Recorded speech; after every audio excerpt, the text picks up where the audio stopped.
जय हिंद, जय भारत। जय हिंद, जय भारत। हाउ द जोश, हाय सर। हाउ द जोश, हाय सर। आप सभी का प्लेटफॉर्म पर स्वागत है। मैं अर्पित, आपका फैकल्टी कौन सा? सोशल साइंस का।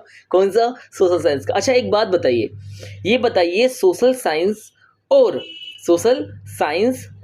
एसएसटी में क्या अंतर होता है? आप एसएसटी पढ़ने आए हो यहाँ पर या फिर आप सोशल साइंस पढ़ने आए हो? ठीक है, कमेंट बॉक्स पे क्वेश्चन बताना, दोनों में डिफरेंस क्या होता है। आगे बढ़ें, जरा देखते हैं आज हम क्या सीखने वाले हैं और क्या लेकर आए हैं आज की क्लास में। सबसे पहले हम क्लास को स्टार्ट करेंगे आज के सुविचार से। सुविचार में क्या लिखा हुआ है? इन्होंने लिखा है कि कोशिश ऐसी करो कि हारते हारते कब जीत जाओ पता भी ना चले। कोशिश ऐसी करो कि हारते हारते कब जीत जाओ पता भी ना चले। ओके, चलिए आज हम क्लास 9 के लिए कुछ चीज लेकर आए थे और वो क्या है? वो है ड्रेनेज।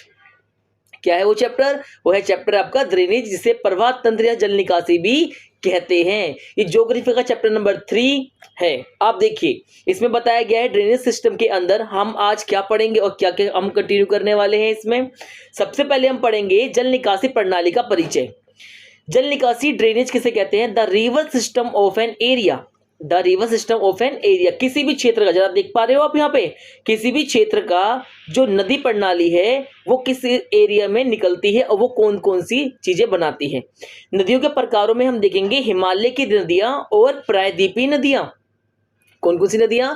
हिमालय की नदियां और प्रायद्वीपीय नदियां। एक एक करके हम सब कुछ इसमें फाइंड आउट करेंगे, ठीक है, और नई नई चीजें भी सीखेंगे आउट ऑफ सिलेबस भी। सिलेबस का मतलब यह है कि हम अपनी जनरल नॉलेज के लिए, जीके के लिए इस काम को करने वाले हैं। आगे देखिए, सबसे पहले आता है हमारे इंडियन रिवर सिस्टम। कौन सा? इंडियन रिवर सिस्टम, भारत की नदी प्रणालियां। क्योंकि भारत में पानी तो चाहिए। चलिए, पहले नंबर पे आता है आपका बेटा हिमालयन रिवर्स। हिमालयन रिवर्स कौन सी रिवर्स होती हैं? हिमालयन रिवर ऐसी रिवर होती हैं जिसके अंदर 12 के 12 महीने, पानी रहता है। 12 मासी, पूरे महीने लबालब भरा हुआ पानी, ठीक है, सूखती नहीं है ये मौसम के आधार पर नहीं रहती है। इसलिए जैसे भारत है, ये देखिए, ये हमारा भारत है, ये लीजिए, ऐसे बना देते हैं अभी रैंडमली, ठीक है, ये हो गया हमारा भारत। तो भारत में कर्क रेखा ने हमारे भारत को 2 हिस्सों में बांट दिया। जी, बांट दिया। बांटने के बाद क्या हुआ? बांटने के बाद यहाँ पे देखिए, ऊपर की तरफ आपको माउंटेन रेंजेस मिलेंगी। काराकोरम, जास्कर, शिवालिक पढ़ा है ना आप लोगों ने। इसके अंदर जो नदियां हैं, हिमालय की नदियां, 3 नदियां प्रमुख हैं। 3 नदियां प्रमुख हैं जहां से पानी बहता हुआ आएगा। एक यहाँ से जाएगा जिसे इंडस रिवर कहते हैं। दूसरी नदी जो किसका नाम है? उसका नाम है गंगा, जो ऐसे बहती हुई जाएगी। और तीसरी नाम है ब्रह्मपुत्र, जो ऐसे होकर ऐसे आएगी। ठीक है बेटा, ये तीनों नदियां कौन सी? ये तीनों की तीनों नदियां में पानी 12 महीने रहता है, इसलिए इन्हें माउंटेन, कौन सी? हिमालयन के माउंटेन्स की रिवर्स कहते हैं। समझ गए? हिमालयन नदियां, इसकी उत्पत्ति हिमालय पर्वत से होती है। 12 महीने पानी रहता है। नदी के रास्ते में मोड़, ऑक्सबोक्स, झीलें और अन्य जमा करने वाले हिस्से भी बनते हैं। प्रमुख नदी इसमें कौन कौन सी पढ़ेंगे हम? इंडस, जिसे हम सिंधु नदी कहते हैं, गंगा और ब्रह्मपुत्र के बारे में हम लोग पढ़ेंगे। एक एक करके हम सारी नदियों के बारे में जानेंगे। मेरी बात समझ में आ गई आपको अच्छे तरीके से? चलिए आगे बढ़ते हैं। पहली नदी हमारी कौन सी है? वो है इंडस रिवर। कौन सी रिवर है बेटा? इंडस रिवर, इसे सिंधु नदी भी कहते हैं। ध्यान से देखिए, यहाँ पर एक लेक है, उसका नाम है मानसरोवर लेक। कौन सा लेक है यहाँ पे? मानसरोवर लेक। ये चाइना में पड़ता है मानसरोवर लेक।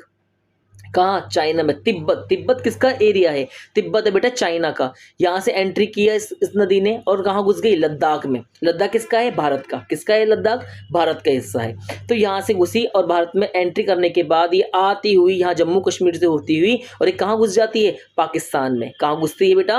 पाकिस्तान में। इसके बाद में ये नदी आगे जाती, बहती बहती बहती पाकिस्तान के अंदर से, और कहाँ गिर जाती है? अरब सागर में। कहाँ गिरती है बेटा? ये अरब सागर में गिर जाती है। समझ गए आप इसको?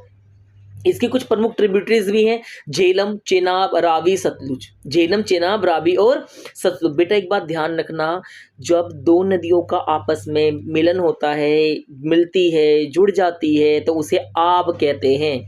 2 नदियों के जुड़ने पर आब कहलाता है। ऐसे 3 नदियों के जुड़ने पे त्रिआब कहलाता है। 4 नदियों के जुड़ने पे चार आब कहलाता है। और 5 नदियों का संगम, पंजाब कहलाता है। समझ में आया? क्या कहलाता है? पंजाब कहलाता है। ध्यान से देखिए, जो पंजाब राज्य जो का जो नाम है, इसका मतलब ये है कि भारत का जो पंजाब राज्य है, ये वाला वो वाला हिस्सा है, पंजाब का वो वाला हिस्सा है जहाँ पे 5 नदियों का संगम हो रहा है। तो इंडस रिवर के साथ में 5 नदियां मिलती हैं, ये पूरा का पूरा एरिया पंजाब कहलाता है। ये रहा। आज़ादी के बाद में पाकिस्तान में चला गया ये वाला हिस्सा, और बाकी हमारे पास भी आया। ठीक है। इंडस रिवर की बात करी जाए तो ये क्या है? ये जीवन रेखा है पाकिस्तान के लिए, पाकिस्तान की जीवन रेखा के रूप में काम करती है। ठीक है। तो ये फ्लो कहाँ करती है, जरा देखिए। इंडस रिवर सिस्टम में सिंधु नदी प्रणाली में स्रोत कौन सा है? मानसरोवर झील के पास तिब्बत में। प्रवाह कौन सा हुआ? लद्दाख भारत में प्रवेश कर देती है। पाकिस्तान में सतलुज, व्यास, रावी, चेनाब, झेलम नदियों से मिलती है और अरब सागर में जाकर गिर जाती है। इसकी लंबाई ध्यान रखना 2900 किलोमीटर। चलिए आगे बढ़ते हैं। अगली नदी गंगा मैया। जय हो गंगा मैया की, क्योंकि सारे लोग पाप धोने यहीं आ रहे हैं तो करते ही क्यों भाई? पहला क्वेश्चन तो यही है कि तुम करते क्यों, कि भाई पाप धोने पड़े। चलो कोई बात नहीं, आगे देखिए गंगा रिवर सिस्टम। थोड़ा सा इस पिक्चर की तरफ ध्यान दीजिए। इस पिक्चर में जरा देखेंगे तो ये गंगा नदी निकल रही है। यहाँ पे 2 ग्लेशियर्स है, यमुनोत्री और गंगोत्री। बेटा ध्यान रखना, जो गंगा नदी है ये 2 नदियों के संगम से मिलती के बनती है। कौन कौन सी? एक तो अलकनंदा, दूसरी भागीरथी। अलकनंदा और भागीरथी के मिलने से, अलकनंदा और भागीरथी के मिलने से गंगा का निर्माण होता है। ये दोनों नदियां किस जगह पर आकर मिलती हैं? ये मिलती हैं बेटा देवप्रयाग में। कहाँ मिलती है बेटे? ये मिलती हैं आपको देवप्रयाग में। ओके। तो गंगा रिवर सिस्टम में सोर्स कौन सा देखने को मिला? Bhagirathi fed by Gangotri glacier and join Alaknanda at Devprayag. ये देवप्रयाग में जाकर मिल जाती है और इससे गंगा का निर्माण होता है। गंगा ऐसे बहती हुई आएगी उत्तराखंड से और होती होती पहाड़ों से उतरती उतरती, आपने सुना ना हरिद्वार, हरिद्वार में ये मैदानी इलाकों में आ जाती है, मैदानी इलाकों में ये आ जाती है। ठीक है। और होते होते ये आपका यूपी से फिर आती है बिहार में, और बिहार से आने के बाद ये वेस्ट बंगाल में 2 हिस्सों में बढ़ जाती है। इसका एक हिस्सा कहाँ गया? बांग्लादेश। एक हिस्सा कहाँ पर गया? बांग्लादेश। और दूसरा हिस्सा कहाँ गया? वेस्ट बंगाल में मुड़कर आ गया, और ये कहाँ चला गया? बंगाल की खाड़ी में। तो आगे जाके इसके 2 ब्रांचेस बन जाती है। एक तो चली गई वेस्ट बंगाल में बेटा, दूसरी कहाँ पर आई है? दूसरी आई है आपकी बांग्लादेश, सॉरी बांग्लादेश में, और एक वेस्ट बंगाल में। समझ में आया? आगे देखिए बेटा, इसके अंदर इसकी कुछ प्रमुख सहायक नदियां हैं गंगा की, जैसे रामगंगा, गोमती, ठीक है, घाघरा, गंडक, कोसी, सोन, केन, बेतवा, सिंध। ठीक है बेटा, ये सारी नदियां हैं। कुछ नदियां हैं जो आपके ईस्ट उत्तर की तरफ से, कुछ आपका दक्षिण की तरफ से ये आकर मिलती है। आपसे एक क्वेश्चन पूछ सकता है कि गंगा की सबसे बड़ी सहायक नदी कौन सी है? तो है वो यमुना, जो दिल्ली में बहती है, वो यमुना नदी है। समझ गए आप? यमुना का पुल भी बना हुआ है यहाँ दिल्ली में। तो इसका घाघरा, गंडक, कोसी, यमुना जैसी सहायक नदियों में मिलती है, बंगाल की खाड़ी में ये गिर जाती है।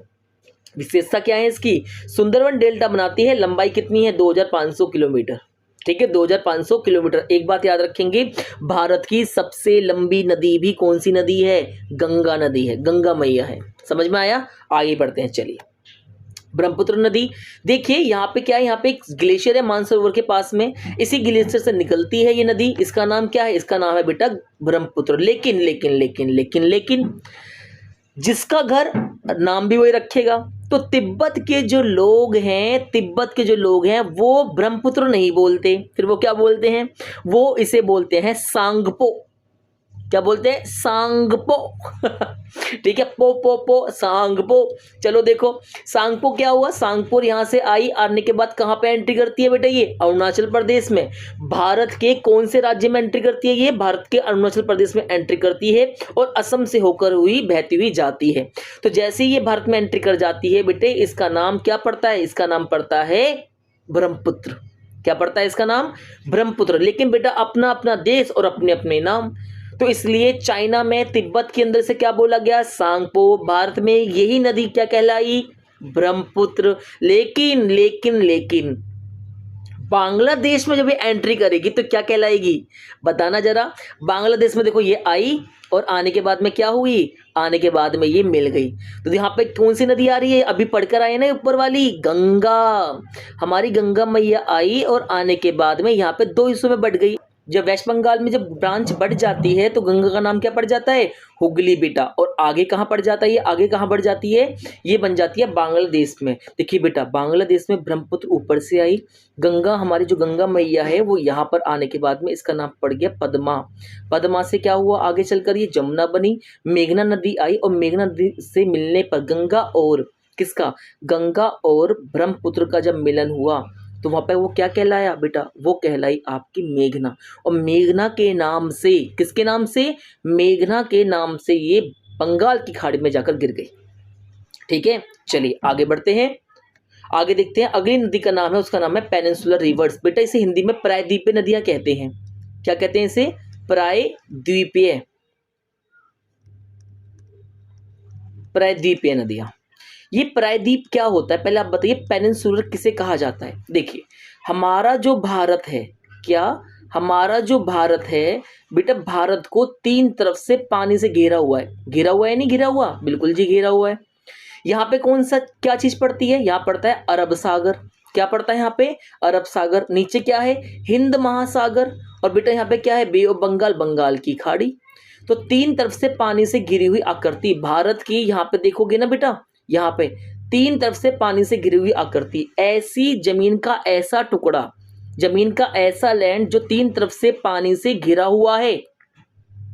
कहां से, तीन तरफ से पानी से घिरा हुआ है, उसे क्या कहते हैं, क्या कहते हैं उसे, उसे कहते हैं प्रायद्वीप।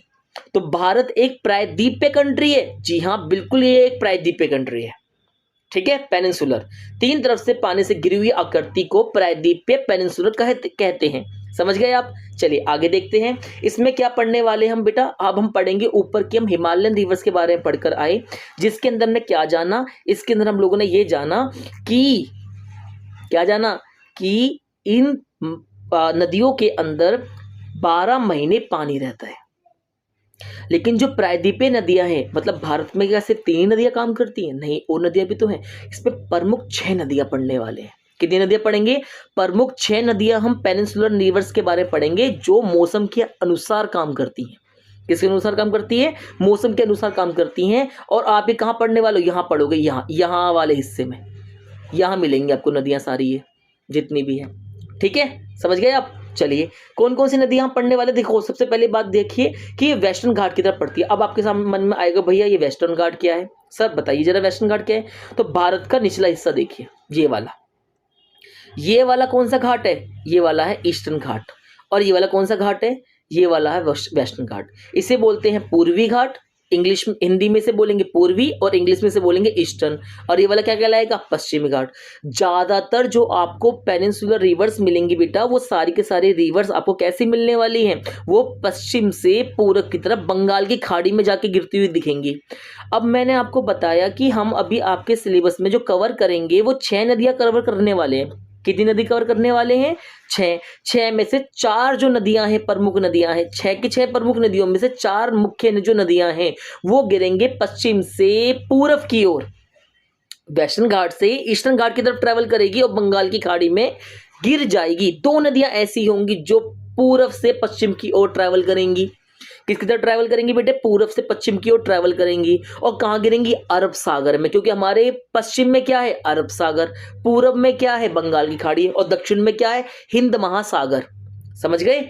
आगे देखिए हम लोग क्या क्या पढ़ने वाले हैं महानदी के बारे में, गोदावरी, कृष्णा, कावेरी, नर्मदा और तापी नदियां। ये 6 नदियां ऐसी हैं जो प्रमुख हैं। आगे देखें, चलिए आगे बढ़ते हैं। आगे हम पढ़ने वाले हैं सबसे पहली नदी, इंपॉर्टेंट नदी भी है ये पेनिनसुलर रिवर के अंदर। क्यों है ये इंपॉर्टेंट, क्योंकि इसका नाम है गोदावरी। तो नाम से क्या इंपॉर्टेंट होगा, नहीं, ये एक प्रमुख भूमिका निभाती है। जरा देखिए इसमें क्या बताया गया है। सबसे पहले इसका सोर्स कहां पे है, महाराष्ट्र के नासिक में। आप पिक्चर पर आइए, पिक्चर पर देखिए ये कौन सा राज्य है, ये वाला राज्य कौन सा है, ये महाराष्ट्र तो है, बाउंड्री देख पा रहे हो, ये किसकी है, ये महाराष्ट्र की। महाराष्ट्र के नासिक जिले से शुरू हुई है ये नदी, और ये बहती हुई कैसे आ गई, ये आ गई फिर दोबारा से कहां पर, यहां पर एंट्री हो गई, और होने के बाद ये ऐसी बहती हुई निकल के चली जाएगी।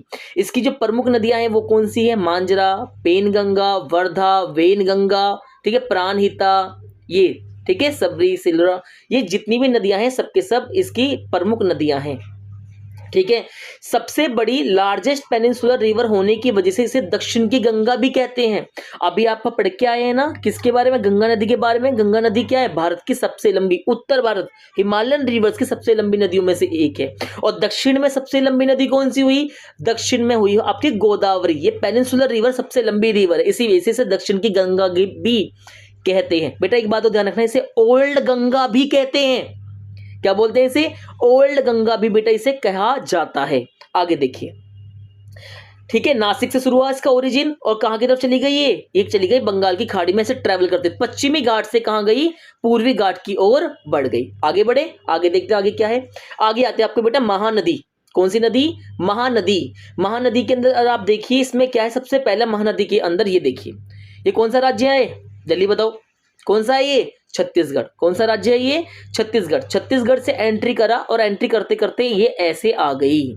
हीराकुंड डैम देखा आपने, हीराकुंड डैम, तो आप कमेंट में बताएंगे कि हीराकुंड डैम जो है इसकी क्या विशेषता है। ये डैम्स के बारे में, बांध बोलते हैं इसे, क्या बोलते हैं इसे हिंदी में, बांध। तो ये सारे बांधों में कुछ विशेषता लेके बैठा हुआ है, तो ये महानदी के ऊपर बना हुआ है डैम। दूसरी चीज, ये इसकी क्या विशेषता है, क्या ये विश्व भारत का सबसे ऊंचा, सबसे बड़ा, लंबाई में, ऊंचाई में, क्या चीज है इसकी विशेषता, आप इसके बारे में जो बताएंगे आपके ये चीजें आने वाली हैं। ठीक है, कमेंट बॉक्स में ये आपके लिए क्वेश्चन है। ठीक है, देखिए महानदी नदी हमने देखी, भुवनेश्वर, चिल्का झील, चिल्का झील के बारे में जानते हैं। चिल्का झील खारे पानी की झील है। चिल्का झील कौन से पानी की झील है, खारे पानी की झील है। देखिए इसकी लंबाई इंपॉर्टेंट है, क्वेश्चन एमसीक्यू में ऐसा का ऐसी आ जाता है, क्या 860 किलोमीटर लंबी इसकी लंबाई है। ये उड़ीसा से फ्लो करती हुई कहाँ गिरती है, बंगाल की खाड़ी में। कृष्णा नदी कहाँ से शुरू होती है, महाबलेश्वर के पास से शुरू होती है। कृष्णा नदी महाबलेश्वर से लंबाई कितनी है, 1400 किलोमीटर, और ये कहाँ पे तरफ जाती है, ये भी बंगाल की खाड़ी में गिरती है। कावेरी नदी कहाँ पर है, वैष्णो घाट इसका सोर्स है, और ये कहाँ जाती है, ये कावेरी पत्तनम के पास जाती है। थोड़ा सा एक बार महानदी के बारे में हमने मैप देख लिया, अब हम देखने वाले हैं किसका, कृष्णा और कावेरी का। चलो लगा देते हैं, ये देखिए कृष्णा नदी और कावेरी नदी। देखिए ये शुरू हो गई यहां से कृष्णा नदी। कौन सा राज्य है, कौन सा बेटा, महाराष्ट्र है। कौन सा राज्य है बेटा, ये महाराष्ट्र है। ओके, तो महाराष्ट्र से निकली और आने के बाद ट्रैवल हुई किसके अंदर गई, कर्नाटक में। कर्नाटक से फिर कहां पर आ गई है, कहां पर बताओ जल्दी से, आंध्र प्रदेश के पास। और कहाँ गिर गई, बंगाल की खाड़ी में। जी बंगाल की खाड़ी में गिर गई है, ठीक है जी, कोई दिक्कत नहीं, बंगाल की खाड़ी में। ठीक है, नदियां इसकी कौन कौन सी सहायक नदियां हैं, ट्रिब्यूटरीज कौन कौन सी है इसके अंदर, ये आई आपकी तुंगभद्रा, ठीक है, तुंगभद्रा नदी भी है खुद पूरी। ठीक है, मालप्रभा, घाटप्रभा, भीमा, मूसी, ये कृष्णा नदी की सहायक नदियां। आगे आता है कावेरी। देखो कावेरी कहां से शुरू हो रही है, कावेरी शुरू हो रही है कर्नाटक से। कावेरी हो गई, एंट्री करी किसके अंदर, तमिलनाडु में। कहाँ एंट्री करी, तमिलनाडु में, और वापस फिर कहाँ गिर गई ये बेटा, ये गिर गई आपकी कहाँ पर, बंगाल की खाड़ी में। कहाँ गिरी, बंगाल की खाड़ी में। इसकी नदियाँ कौन कौन सी हुई, ठीक है, सिमसा, कबानी, ठीक है, भवानी, नोएल, अमरावती। क्या है ये, अमरावती। आगे देखें, चलिए अब आपकी दो नदियां बसती हैं। कौन सी नदियां बेटा, दो नदियां। वो कौन कौन सी दो नदियां हैं, ये दोनों नदियां ऐसी नदियां हैं, दोनों नदियां ऐसी नदियां हैं जो पूरब से जाएंगी और पश्चिम में अरब सागर में गिरेंगी। इंपॉर्टेंट नदियां हैं, दोनों नदियों के नाम ध्यान रखना। कौन कौन सी, एक तो बेटा आपकी है नर्मदा, दूसरी है तापी। और ताकी वैसा वाला ये तापी, लेकिन वो ताकी है, ये तापी है, तो ध्यान रखना तापी तापी। देखिए नर्मदा नदी का जो सोर्स है वो कहाँ से है बेटा, अमरकंटक की पहाड़ियों से। कहाँ से है बेटे, वो अमरकंटक की पहाड़ियों से। ठीक है, वहां से निकलती है नर्मदा नदी और वेस्टवर्ड की तरफ रिफ्ट वैली में बनाती हुई मार्बल गोज से निकलती हुई जाती है। ठीक है, ये देखिए ये कौन सी नदियां का, ये देखिए बेटा, ये मैप में देखो, सतपुड़ा की पहाड़ियां आ गई जी, सतपुड़ा की पहाड़ियां आ गई, ये सतपुड़ा के रेंजेस हैं। इसके ऊपर नर्मदा नदी बह रही है और कहाँ गिर रही है, अरेबियन सी में, अरब सागर में। इसी के नीचे सतपुड़ा रेंज के नीचे कौन सी नदी है, ये आपकी नदी तापी नदी। कौन सी नदी है बेटा, ये आपकी तापी नदी। ठीक है, देखिए अमरकंटक की पहाड़ियों से निकलती है, पश्चिम की ओर से पूर्व की ओर बहती हुई, पूर्व से पश्चिम की ओर बहती हुई जाती है। तापी नदी के देखिए बैतुल एमपी में निकलती है, पश्चिम की ओर अरब सागर में ये गिर जाती है। नोट्स को देख लेना, बना लेना, बनाते हुए जाना, ध्यान रखना। ये नोट्स शॉर्ट्स नोट्स में वन शॉट है, सारा खत्म, पेपर यहीं से आएगा। आगे देखिए इसको थोड़ा सा और हमने जूम करके दिखाया है। इसके अंदर देखिए ये रही आपकी, ये कौन सी रेंजेस हैं, ये विंध्याचल है। ये पहाड़ियों की कौन सी रेंजेस है बेटा, ये है विंध्याचल रेंज। ठीक है, इसके नीचे कौन सी पहाड़ियां हैं, सतपुड़ा की पहाड़ियां, ये सतपुड़ा की पहाड़ियां हैं। सतपुड़ा और विंध्याचल के बीच में जो नदी बह रही है बेटा नर्मदा नदी है, ऐसे बहती हुई जा रही है और कहाँ गिरेगी, ये गिर जाएगी अरब सागर में। ठीक है, समझे। एक नदी ये रही, ये आ गई, ये कौन सी है, ये है आपकी तापी नदी, ये भी कहाँ गिरेगी, अरब सागर में। ऊपर देखिए कुछ नदियां और भी, जैसे कि माही, देखो ऐसे आई, ये भी गिर गई अरब सागर में। एक नदी जरा देखो ये आई यहाँ पे, इसका नाम है लूनी। कौन सी नदी है ये लूनी नदी है। लेकिन सर एक बात तो बताइए, ये लूनी नदी तो यहीं खत्म हो गई, ये तो आगे नहीं जा रही। तो ये ऐसी नदी है जो जमीन में जाके इसका पानी गायब हो रहा है, पता ही नहीं चल पा रहा इसका पानी कहाँ जा रहा है। समझ गए आप। जल्दी से वीडियो जब ये कंप्लीट हो जाएगी उसके बाद में फटाक से देखना कि लूनी नदी का पानी कहाँ गायब हो रहा है। वहां पे कोई समुद्र भी नहीं है और आ रही है, बहती हुई आ रही है बहुत सारा पानी लेके, और एकदम से एक जगह एक पॉइंट में आके गायब हो रही है पानी। तो बहुत ही रहस्यमय वाली चीज हो गई है ना, क्यूरियोसिटी बढ़ गई। जाकर देखना, अभी नहीं, अरे वीडियो पूरी होने के बाद। आगे देखो साबरमती, बताइए आपको साबरमती आश्रम भी था गांधी जी के लिए। अब देखिए यहाँ पे एक ब्राउन से कलर का एक की पट्टी लगी हुई है। हमने देखा भी जो पट्टियां लगा रखी हैं ब्राउन कलर की, ये एक माउंटेन रेंजेस है। कैसी रेंजेस है ये, माउंटेन रेंजेस है। तो इसके अंदर ये वाली जो पट्टी है इसकी कौन सी रेंज है, इसका नाम क्या है, कोई बताएगा। इसकी पहाड़ियां दिल्ली के अंदर भी देखने को मिलती है, ये रहा दिल्ली, यहां भी इसकी पहाड़ियां देखने को मिलती है। और इसी एक पहाड़ी के ऊपर राष्ट्रपति भवन भी बना हुआ है जी, प्रेसिडेंट हाउस इनकी ही पहाड़ियों के ऊपर बना हुआ है। ठीक है, बताना जरा कौन सी पहाड़ी के ऊपर राष्ट्रपति भवन भी बना हुआ है, समझ में आया। आगे देखते हैं, चलिए अब हम पढ़ने वाले हैं लेक्स के बारे में। बेटा देखो हमने अभी टॉपिक में कंप्लीट किया है रिवर्स के बारे में। किसके बारे में, रिवर्स के बारे में, क्योंकि रिवर्स एक बहुत बड़ा ड्रेनेज सिस्टम बनता है भारत के अंदर भी या विश्व के अंदर, पूरे हर जगह जहाँ पे भी आप किसी भी देश में देखोगे तो बेटा जो रिवर्स होती हैं वो इकोनॉमी के लिए बहुत इंपॉर्टेंट है। तो क्या सिर्फ रिवर ही काम कर पाती है, नहीं, सिर्फ रिवर के अलावा भी लेक्स भी यहाँ पे काम करके देती हैं। ठीक है, लेक्स का मतलब क्या है, झीलें। झीलें पता है क्या होती है, झीलें एक ऐसा है कि धरती की सतह के वो हिस्से जहां पर पानी जमा हो जाता है, गड्ढा हो जाए, गाद हो जाए, कुछ चीज हो जाए, तो वहां पर झील बन जाती है। ठीक है, ये मैन मेड भी हो सकती है और कैसे हो सकती है, ये बाय नेचर भी हो सकती है।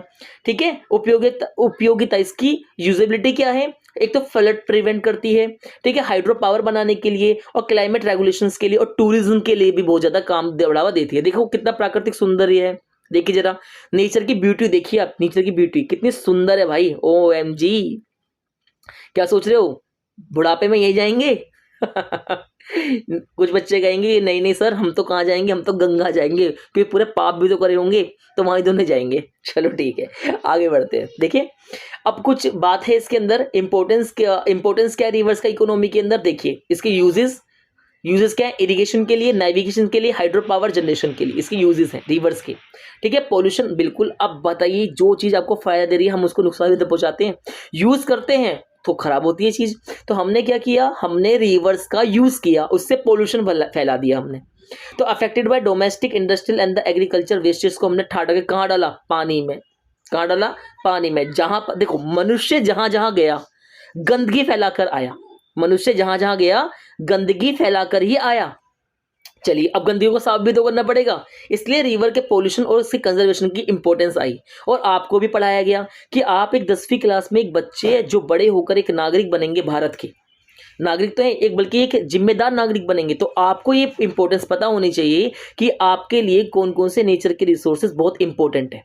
समझ में आया। चलिए पोल्यूशन इश्यूज के लिए affected water quality and reverse self purification conservation plan चलाए गए। देखो एक स्कीम चलाई गई, स्कीम क्या बल्कि एक ये योजना थी जो चलाई गई है, किसके लिए, गंगा को साफ करने के लिए।